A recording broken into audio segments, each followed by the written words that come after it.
one was after that. And John Miller, you're listening. Actually, it's interesting. There's no way to characterize any part of this as fortunate, but if you look at cities who are prepared to handle an incident like this, and as you've seen New York's emergency response to this, it is probably one of the few places that is prepared with the kind of equipment, response, and rescue efforts that could actually address something like this. And Washington is probably the other. Immediately when this happened, the entire emergency service unit, which comprises hundreds of specially trained cops, was mobilized to the scene. Now a triage center for the injured has been set up just around the corner from the World Trade Center. It's an incredible scene down there with a tremendous amount of equipment.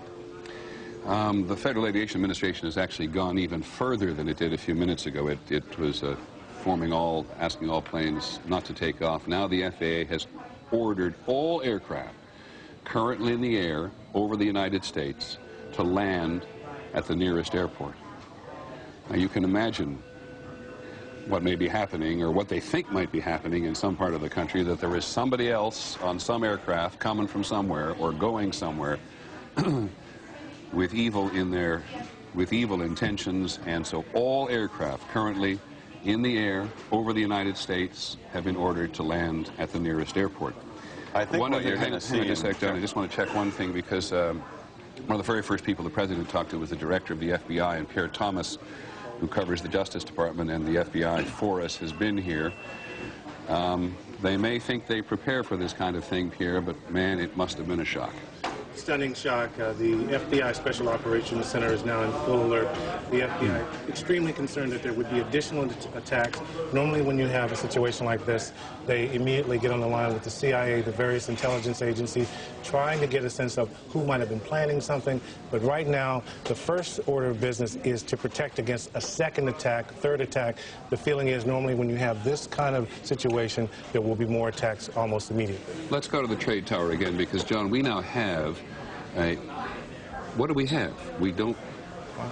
It looks like a new plume, a new large plume of smoke. Now, it may be that something fell off the building. It may be that something has fallen. We don't know, to be perfectly honest. But that is what you're looking at, is the current...